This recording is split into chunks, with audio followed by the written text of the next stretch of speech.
putting just chunks of damage in on you where a teammate's going to come clean you up, killing you if you don't get behind cover, the curling bombs all over the place. Every single time a special ever gets popped, the missiles come with it because those curling bombs build so much meter and the bamboo isn't given like a restrictive meter size. It's just, if you're really, really good, it's a really strong weapon. Bamboo has always kind of been one of those like theory high tiers where like it's very, very difficult to play, and when you master it, it becomes a high tier weapon, but not a top tier weapon because it always has some kind of weaknesses that stop it from getting too ridiculous, you know, and then, you know, except for like something like Sherry that comes along and gets too good. But Bamboo continues to be that in this game. That being said, we've already started this next game. We are tower control, muscle forge fitness. What are your thoughts, Nine?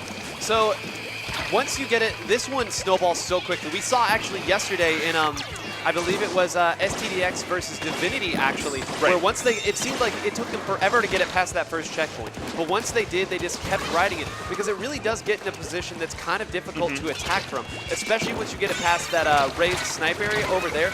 There's almost, the geography becomes a shield of sorts. So if you can get it to about that second checkpoint and you can kind of start moving it back, it becomes almost a walk to get over to that final checkpoint. That trench that's hard to push into at first makes it very easy to push into after you get it there. So there's always that kind of stretch of the tower going from a certain threshold to another. But right now, we haven't really seen that big of a push, only to 76. A mild push was stopped pretty quickly right now. Now, we do actually see an interesting matchup of a Rapid Blaster versus a Clash. Now, the last time we saw this matchup, the Rapid ended up winning, and there was a lot of that range difference coming into play. But the Clash Blaster is pretty good on tower control. If you play a little bit more aggressively than Rapid and you use Special Saber and that Stingray, it can be very useful for tower control. Stingray, one of the most useful specials in the game for tower control. We'll see if that comes into play. I know there was a Stingray at the ready a moment ago, and yes, there it goes right now. So an offensive Stingray trying to push Ikannot even back into their base. It sort of works, but it actually pushes Ashi into an enemy, and he gets the kill. So it looks like this might be cleaned up pretty soon. Yeah, they did a great job there kind of shutting that one down. And it's one thing to stop a push, and it's one thing to really break down the opponent's push. That time, moved him around, got what they needed to, got the kill, and got the turf back all in one. That's a good stop. I'm really interested to see how this brush goes. The brush actually does go straight for tower, sharking around, but the Clash Blaster, like you said, when played offensively, can do some scary stuff. And now we have... Where's he at? Oh, what a great save. I believe that was Argo who came over. Argo, I'm actually a little bit familiar with. Played with us at Don't Park on the Grass. 52 main back in that game, and it looks like still sticking with the weapon here. What are your thoughts on the 52 just as a weapon? Not the Gal. Or I'm sorry, not the Deco. Not the Deco, just 52 as a weapon. I think the 52 is really strong. I think people kind of overestimate how much RNG actually matters with that weapon. If your aim is perfectly centered, no matter how much the shot deviates from where you're aiming, as long as you're within a reasonable range, it's always going to hit. It's only like kind of like fall-off damage kills where that RNG really starts to matter. But fall-off damage is so inconsistent to control anyway, just because it relies so much on geometry. I think the 52 is a really good weapon. It paints a lot per bullet, which matters a lot, which means you can only fire like 2 or 3 bullets and you actually get a lot of paint. Same thing with the 96 cal. And I think that the vanilla kit having the baller and the point sensor is a really good niche pick for a lot of shark-heavy teams, because you do have a lot of tools to quickly find, kill, and follow up with a baller against those types of teams. So it's like a really underrated pick. I know that Komodo will have Pixel go that when he is fighting certain teams. But yeah, I just think the 52 in general is really strong, and now that 52 Deco's out, it's going to become an equal option. Splattershot, NZAP, 52, I think are all going to be equal picks. That time to kill there, that was just so fast. You just pointed, held down, and there it went. I want to break down the way that Endless Oceans is attacking this tower right now. They really haven't sent anybody actually directly at the tower, but they're hopping over on the other side, going into the opponent's trench, and then coming back around the other side. That's how they've stopped 2 consecutive pushes right now that have gotten to that checkpoint. You see just a little bit of time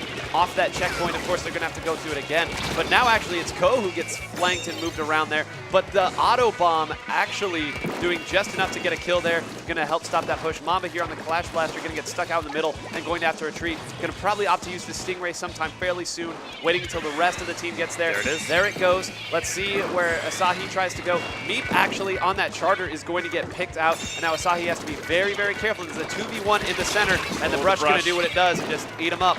As soon as a brush gets into a position where it's difficult to shoot it, you are going to be in a world of hurt. Now, this brush does have Inkjet. Let's see if they choose to use it. A lot of brushes actually don't use Inkjet that much. They only use it really opportunistically and play as kind of an aggressive sharker otherwise. Just Inkjet isn't always that useful, but I think it is pretty good on this map. So let's see if he decides to use it once the push starts, which it might soon. He's actually in position to go after the Sniper. Sniper's already dead, so he's going to push up with his team in order to put these explosive hitboxes in a position to get his team to be able to push up the tower without much without much resistance, and it seems to be working. Two members of Ikannot even are stuck over in this corner. One gets taken out, the other is near tower. Is he going to take out by the blaster? No, he actually gets the kill, so he's going to put an early stop to this tower control push, but the game is almost over, and they need to turn this into a counter push right away if they want to take this game one. Not happening. One person's taken down. A 3v4 situation. Tower they're putting pressure on the tower, but they need to get to the other side of the map. It's about to start overtime. Absolutely. Kogan in his weight right here. Knows they can pick the moments there. They do have a Stingray weapon. I don't know how close it is to Stingray, but you always assume that it's here pretty close, and they do have a ways to go. There goes that sniper, getting a really important kill there. You see Selkie with it. They're going to crash in. Argo balling, but that's going to fall right off the tower. Argo's going to have to put that on. Ko is going to eat it up, and that is going to be game one. The way that Endless Oceans played around the tower there with their Sharks, utilizing that trench, never letting them get past that first checkpoint and into that danger zone where the points start piling up that we talked about. Yeah, and you know, Stingray management is such a big deal in this game mode, and even though Endless Oceans only had one Stingray, they were able to utilize it perfectly. Basically, every time that Stingray was used, it caused like a big it was a big deal. It caused a shift in momentum. And even the Stingrays that were used a little bit more offensively than you would think, because if you only have one Stingray and they have two, you kind of want to save it for when you make sure you can stop the tower with it. But the Stingray was actually used offensively a few times, and it ended up working out. That's what got him the opening to have that push happen in the first place. Ikannot, even though they weren't really that outclassed, I mean, that final defense, you know, it led into kind of having to suicide onto the tower, but that's only because they were in overtime. Right. If that defense had come earlier in the game, they probably could have made a really strong push off it without having to overcommit. But one of the issues, you know, with tower control is you have to manage those Stingrays. You kind of can't go for last-second plays. You need to slowly but surely force those Stingrays out over time so you can keep the push going without taking too many deaths while it happens, or at least answering those Stingrays with killing the Stingray users' teammates while there are less people in the field. And if you don't kind of keep a few chess turns ahead in the Stingray control game, it quickly turns into situations like that where you can't actually make the push happen because you're too many steps behind in the process of getting the push. Right. If you are new to Splatoon 2, we talk about Stingray, but it is that powerful. It's a chess game on its own. People make entire builds around having that Stingray when you need it. Jumping back to base so you can't get shot back. Exactly. It's crazy. But speaking of crazy, Clam Blitz on Blackbelly Skate Park. You know, Rainmaker actually is pretty nice on this map, but Clam Blitz, it's funny, Clam Blitz on this map is so unpredictable sometimes because you're in this situation where you want to like push all the way around to the clam basket, but you're kind of forced to overcommit to a side, and then they push on your clam basket, and you're like, oh crap, now we got to try to go for a base trade. But the thing about trading clam pushes in this game is only one team gets to do it, and the other team gets locked out, so it gets really messy really fast. We'll see how teams are able to kind of make decisions to prevent situations like that in this upcoming game. Endless Ocean starts with the first football, and it looks like they're getting pushed back. Yeah, great play by Meep there. Trying to put that pressure on. Not going to be able to get one, and going to get swept up here by this Splat Roller, who's going to work around mid. And I'm glad that you mentioned the concept of trading bases. Because you have to commit so hard, and both sides kind of have easy access through middle to the opponent's base. If you go in too hard, you will lose things. It's a great move here. A great individual play by Mamba, who kind of snuck in almost by... Oh, what? Wow. Okay, Mamba... Okay, that was yeah. borrowed time, to be fair, but that's giving them enough time for the bubbles to come in. See, I believe that's Argo who sneaks in, going to get taken out, so those bubbles weren't really aiding a push there. Bubbles, if we talk about Stingray on tower control, Bubbles here in this mode. Talk about them. Bubbles in this mode and in Splat Zones are just so powerful, 9. Basically, the reason the Bubbles are so good is because it takes a lot of effort to pop them. Now, in the recent patch, they did make it so, like, if you don't babysit your Bubbles, the enemy can pop them. But if you're good at using them as a team, you're able to keep them up. And there are these invincible walls that can't be shot through by almost every single tool in the game. And if you get too close to them trying to pop them, and they pop on you, you get killed with a one-shot kill hitbox. So it's very, very dangerous. Even the shockwave hitboxes, if multiple bubbles go up at the same time, it'll kill you. And basically what that means is when you make game-winning pushes and you involve bubbles with them, they can be very, very powerful because they gain you ground and they have slaying potential. And they paint the ground, which is great for zones with the painting and great for this mode because your clam carriers are protected. But speaking of clam carriers, it looks like the basket of Ikannot even was broken right now, but there was no one to follow up on it. So because of the way tiebreakers work in Splatoon, the team that got the points first is going to be the one that walks away with the lead. So we're still in kind of the same situation we were before. One other thing to note about this map is in this map, of course, it seems like a cliche. Mid control is so important, but the clams here, the 4 clam batches, say that 5 times fast, they are almost centralized where you have to come up to this area. The opponent's going to be pushing to this area to begin with. No, just too short. Let's see if these bubbles can capitalize on it, though. That's still in a pretty dangerous position. Okay, they got one in. All right, now just run away. Just run away. They got the lead here. A little too greedy there. But when you're making this push, a lot of times you'll have this checkpoint here, so it becomes a situation where you can just reload on clams and get back in.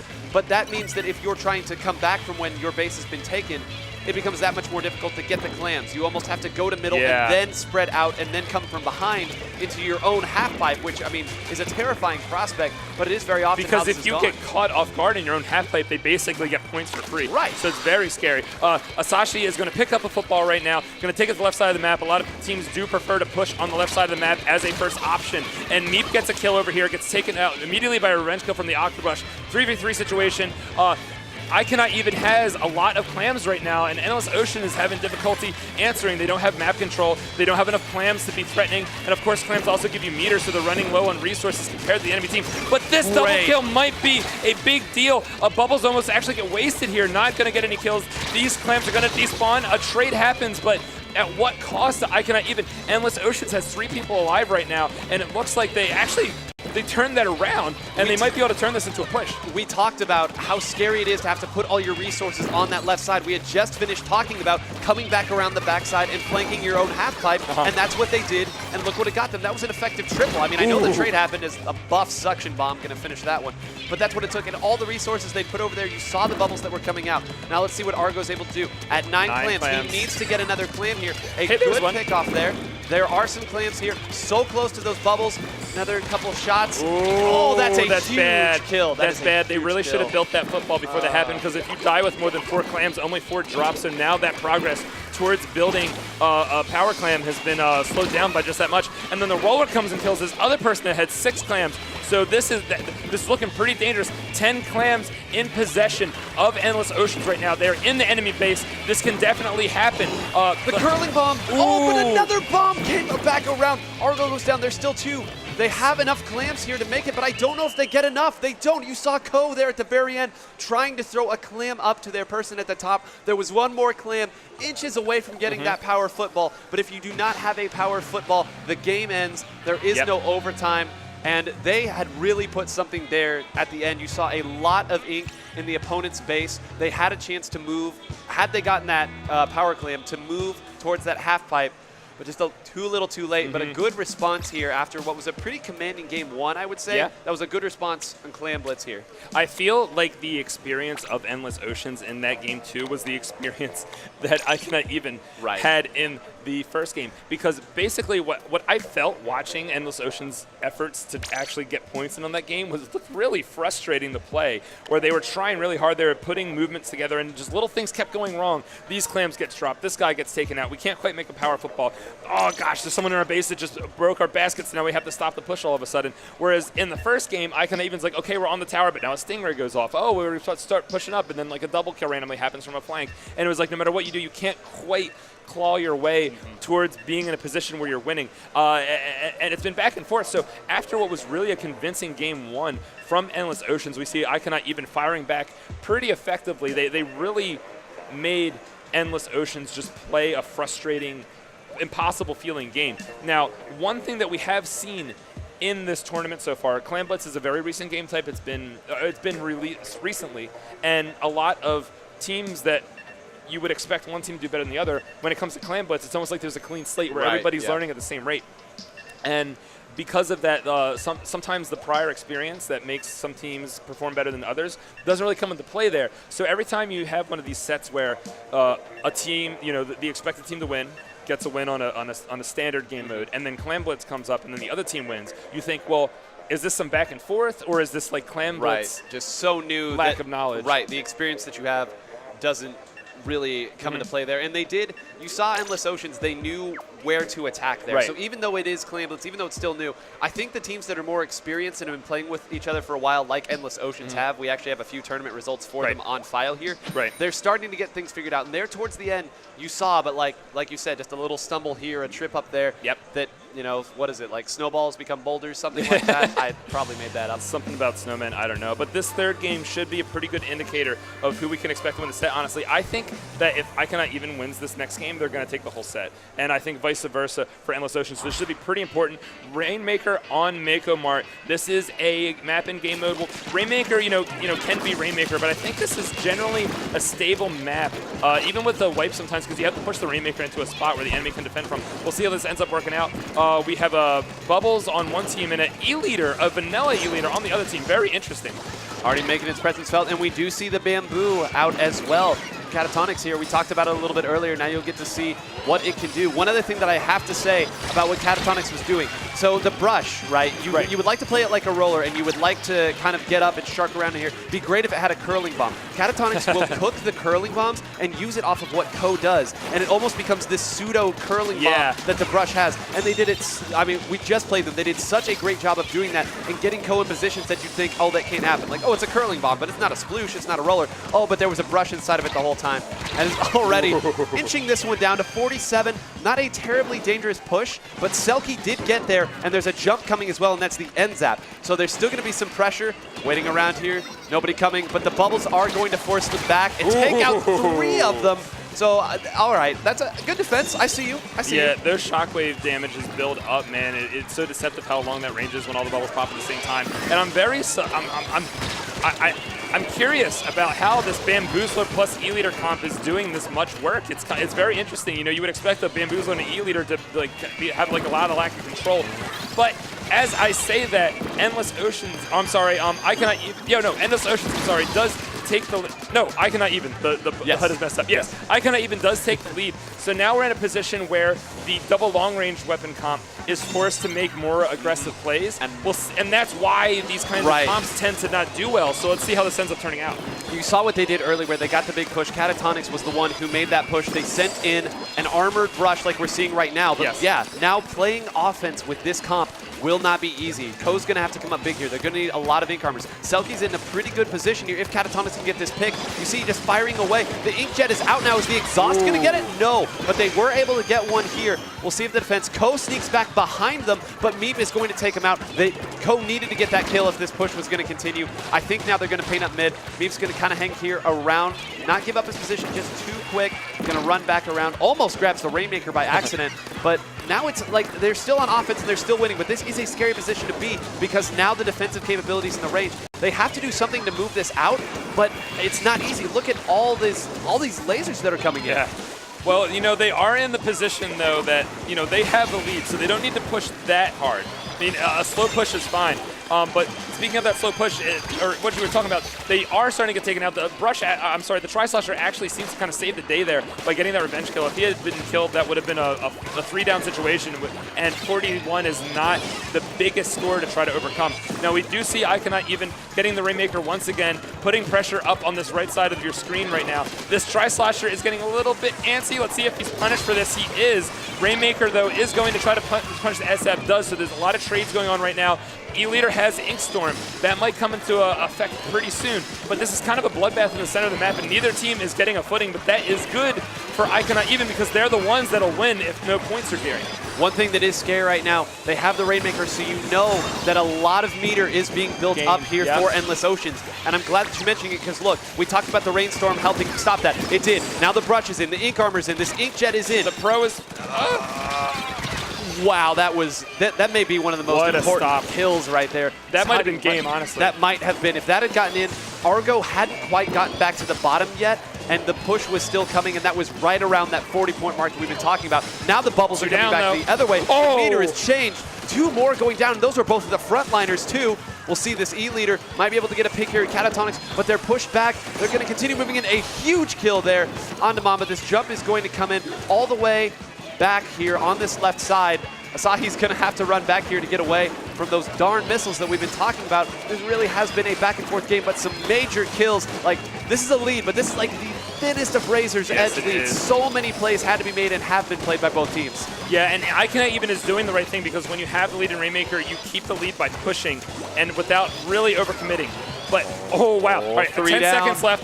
We need to not be by this Rainmaker when it explodes, or it's going to be bad. 7 seconds, 6. But this might be a knockout right now. Climbs up the pedestal, gets stopped. Oh, my God. What's A buzzer beater right there for those of you who are new to Splatoon. If that hits 0, everything in a half-map radius seemingly explodes right there. So what's the best way to take it? As far as you can, and that time it was just enough. The Tri-Slosher there, who had snuck back behind the enemy defenses, were able to get that kill. That Rainmaker almost died before that final push could be made, but they snuck it in, ran it through, and that's your prediction. Your prediction happened right here. Yeah. So by this, do you think they'll win it in 4? Or do you think they'll win it in 5? I almost like don't have 100% confidence in the prediction I made, because that Bamboozler E-Leader comp was so wacky that it makes it hard to add it to a sample size. So we'll just have to see what ends up happening here. But the thing is, even if a normal comp would have gone in the direction of Endless Ocean and kind of like made my prediction come true, they need to win 2 games now instead of 1. Right. So they can have the upper hand and still lose, because they have to win twice as much right now in order to finish out this set. So One thing I will say, it's tower control again. Tower control was the map that they won. They demonstrated that very strong control over the map, Stingray management on game 1. It's on the reef. I think that the brush, if it gets around here, will be able to have some fun, especially if it gets up onto that bridge, can kind of crash down, find the enemies, pick them out, and go hunting. So I think that if you are a fan of Endless Oceans, I think this is what you want to see. This is hopeful, right? Yeah, this is hopeful. I'm trying to think pretty hard about what exactly happened in that first game. The Stingray management was really important. I feel like Stingrays are about as good on this map as they are on other maps, especially since the tower pushes in a straight line towards the enemy spawn. That's like the 75 to about 50 point Yeah, mark that it something goes like that that. long, narrow, well, as long as it gets on this And map. kind of similar to tower control and Muscle Forge, there's that point of no return where once the tower gets there, it basically knocks out almost every time. So it's kind of similar. So I think it might come down to slaying outside of the Stingray control on this one, because I think that one of the things that we were kind of overlooking was how much Endless Oceans was kind of outslaying Ikannot even. So let's see if they're able to kind of switch that up. We see the 52 again, the Forge, the Brush, then we see Rapid and Charger. So another kind of long-range centric comp.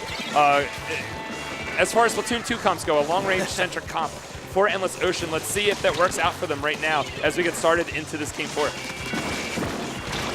Oh, that was a heroic effort there to try to put it down, but it's going to go the other way. Still 4 up, and the Bubbles as well. Bubbles getting popped. A strong position here for me, but it's going to force the Rapid Blaster back, and that's huge. The Rapid Blaster is really the only weapon they have that can have a great influence on this. It's going to pivot back here to the back, and not going to get a kill. The Baller saves it. Now the pressure's on the Rapid Blaster, who now goes down. Keeps pushed up. I mean, it's a kill here, but if they manage to get it past this checkpoint... I don't know. There's only one person alive.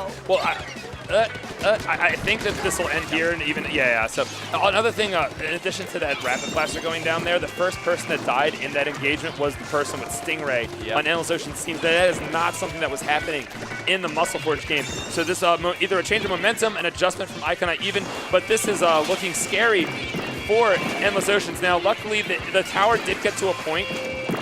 Did basically get to that point of no return. So if they can get the tower to that point, there's a good chance that they'll be able to overcome that score. But if there is 4 minutes left in the match, that also means that if Ikannot even plays the way they played that Rainmaker match, where they keep pushing, they could have an even bigger deficit to fight against. So we'll see how it ends up working out. Endless Oceans needs to find a way to take that offensive pressure back. In that first game, they were the ones that were coming in, picking their spots and hitting the tower. Now, I know they had the lead, so that's kind of an advantage, a privilege you afford yourself when you get the lead. But they have been sitting back this entire, ever since that Glamblitz game, they've been the ones that have been setting back. I like Shu pivoting over here to the side, but what means him there? A Forge, an armored Forge that was already up. They're the ones putting the aggression on. It does get punished here. That's the start of it, but they've got to keep doing this for a sustained period of time. Tower gets to the first checkpoint. They're starting to have some momentum going right now. 3v2 situation, basically, especially after Ashashia is forced to jump back after this this Inkjet right now, he is in a good position to stop the tower. If that Octobrush is not dealt with, he'll be able to put a lot of splash damage on the tower. As we see him, actually, he is forced to be pushed back, so that is good, as it looks like we're going to have an Octobrush battle right here. It goes in the favor of Asahi. Bubble's going down as well.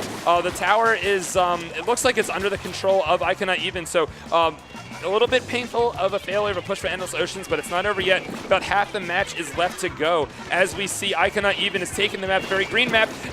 Endless Oceans is actually forced up into that corner right now. This is looking pretty bad. If these specials keep building, this baller goes down. Another frontliner goes down, and this team with 2 long-range weapons, this is going to be very difficult to stop this push. One thing that I have to say about that last push, and I'll say it very quickly, they had a flanker that was coming around. You saw Catatonics that was coming around and trying to make that push. That's a full wipe, and Argo sniped out that flank before it could get started. That allowed the rest of his team to stop that push. That momentum has continued. You see Asahi up there. You see Mamba, another double coming in, going to try to come back with it. A triple coming down, and they're going to walk it in. Wow. I cannot even. Once they had their foot on the gas after that Clan Blitz game, that aggression, they had it figured out, and they just never stopped moving in. What a great response, and I mean, that's Splatoon 2, right? Whoever has the momentum, whoever's able to go in, just keeps going in. Asahi and Argo both with big, big individual plays. Asahi getting some real glory time there at the very end. Take that triple, walk it all the way up through, but a great team effort there, and I mean, that's Ikannot even. We'll be seeing them here.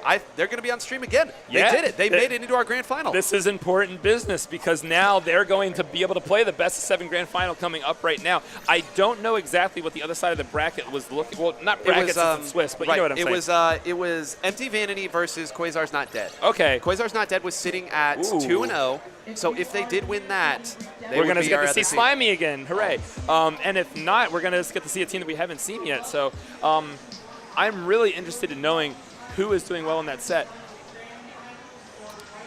Making some calls here. They're talking to the captains for teams in the redemption bracket, I think. So, yeah, they're on Station 2 right now, and they're still playing. It's Quasar's Not Dead versus Ikannot even. Quasar's Not Dead was 2-0. The other team was Quasar's Not Dead was 2-0. The other team was 1-1.